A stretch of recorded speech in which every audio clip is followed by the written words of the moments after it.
A cold wind whipped across the dry Texas soil.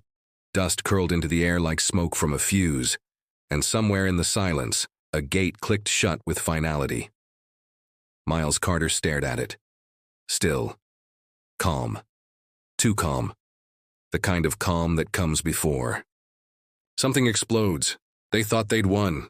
The HOA, 3 smug board members, a clipboard, a lock, a letter taped to the wrought iron bars.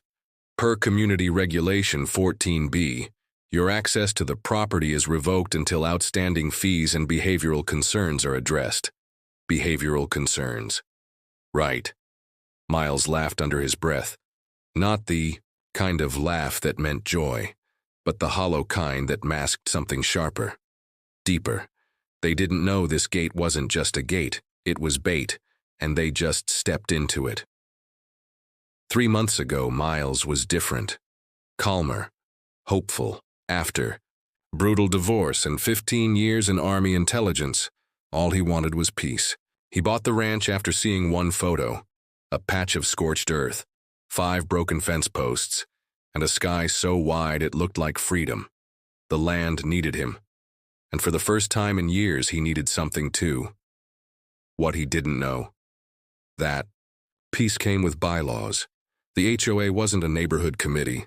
It was a cartel with better smiles. The president, Gerald Whitmore, ex-lawyer, 2-time embezzler, master manipulator. The enforcer, Paul Finch, former sheriff's deputy with a bad-shaped ego and a mean streak. And Angela Ray, sugar-sweet, always just doing her job. While she quietly filed complaint after complaint. They warned him, remove the windmill, paint the barn white. No night work past 8 p.m. He tried. For weeks he tried, but when they threatened to fine him for hanging the American flag upside down, a quiet sign of protest, he snapped, and he began planning. Miles didn't know exactly when the idea clicked, but once it did, it became obsession. He rebuilt the front gate himself, poured reinforced steel into the posts, ran fiber optic cables along the hinges, buried a backup battery beneath the dirt. The keypad looked normal, but it was wired into a system that logged every access, date, time, code used, and secretly uploaded it to a satellite server. And then came the final layer, the trap, a fail-safe lockout protocol. If they ever tried to change the gate's code without authorization, it would flip. No one in, no one out. He tested it once, just once. It worked perfectly, and now it was live. He stared at the pad, typed his old code. Access denied. They'd done it. They thought they were locking him out of his own land, but they'd just triggered the sequence. 2 miles down the road, Gerald's Tesla was already halfway to the ranch, planning to do a victory lap around the stubborn vet's empty acres, and that's when Miles turned, walked toward the back of the property, not defeated, just ready. The drone lifted off silently, night vision on. He followed. The feed from his phone, 6 unauthorized entries, 2 board members, 1 land surveyor. They weren't just trespassing, they were preparing to carve up his land. They thought they could divide it, sell it, break it. But Miles wasn't broken. He was just getting started. He hit initiate. The system locked. The interior gates activated the perimeter alarms, sent one final message to his cloud server. The game begins now. They didn't know what kind of man Miles used to be. Didn't know he'd once cracked insurgent cells in Syria, using nothing but patience and pattern recognition. Now they were trapped in 200 acres of terrain he knew better than his own hands. And every move they made, he was watching and recording. Miles crouched beside the creek bed on the north end of the ranch, eyes locked on the thermal feed. His phone pulsed every few seconds, red outlines moving across the screen. 3 figures. Confused.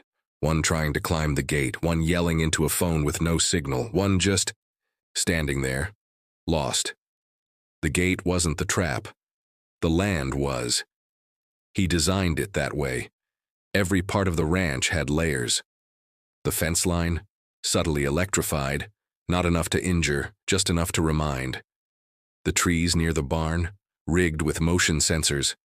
The dirt path they were walking on? Wired with hidden speakers, programmed to play coyote calls from 6 directions at random intervals.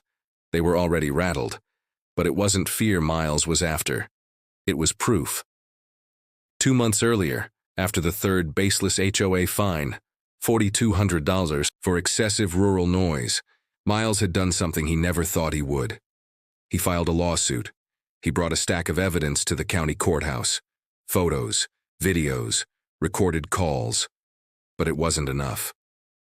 The judge, polite but tired, waved it off. It's a civil issue, settle it with the board. That's when he realized the system wouldn't protect him. So he'd have to become the system. Gerald's voice cracked through the thermal mic. Call the locksmith again. Tell him to meet us on the side road.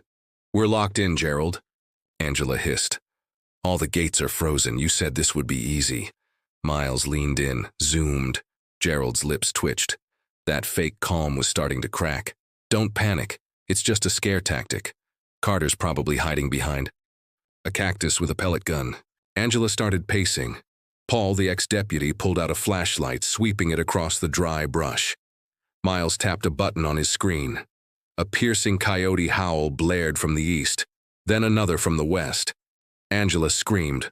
Paul spun, dropped. The flashlight. Enough, Miles whispered. Let's turn the lights on. He pressed sequence 2. Suddenly every barn floodlight exploded on. Boom, boom, boom. Blinding white cutting through the night like interrogation room fluorescence. Gerald shielded his eyes. Paul swore. Angela dropped to the dirt. Then the speaker crackled. Not coyotes this time, Miles's voice. Cold, controlled, amplified across the entire ranch. Private property. Trespassers will be prosecuted. Beat.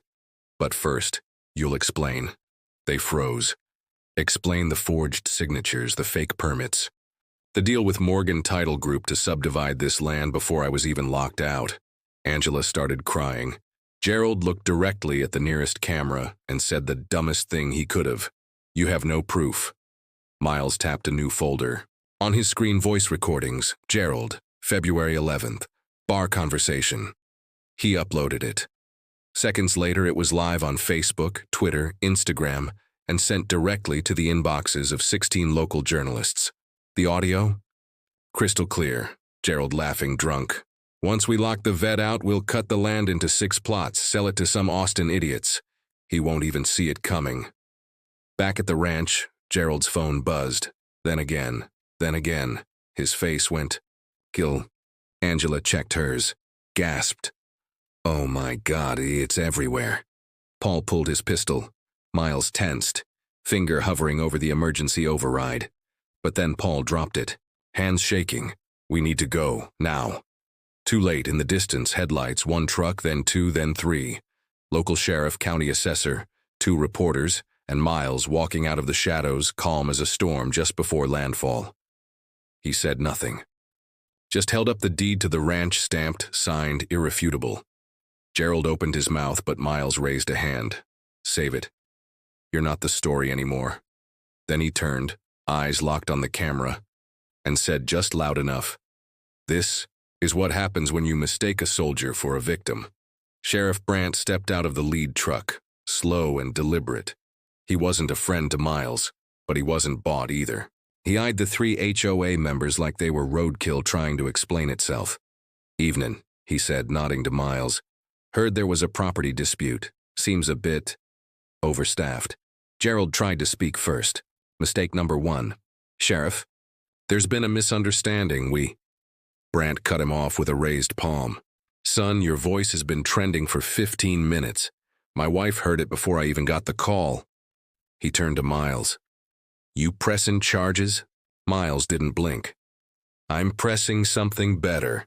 He handed over a USB. Every document, every map, every fake permit with digital signatures tied to an IP traced back to Angela's office computer. Brandt whistled low. Hell. Then, from behind him, another voice. Mr. Carter? It was the county assessor. I reviewed the records. Looks like this HOA board filed for a zoning change. Without the landowner's signature. That's criminal fraud. Angela dropped to her knees. Paul tried to walk away, but two deputies were already moving. One reached for cuffs.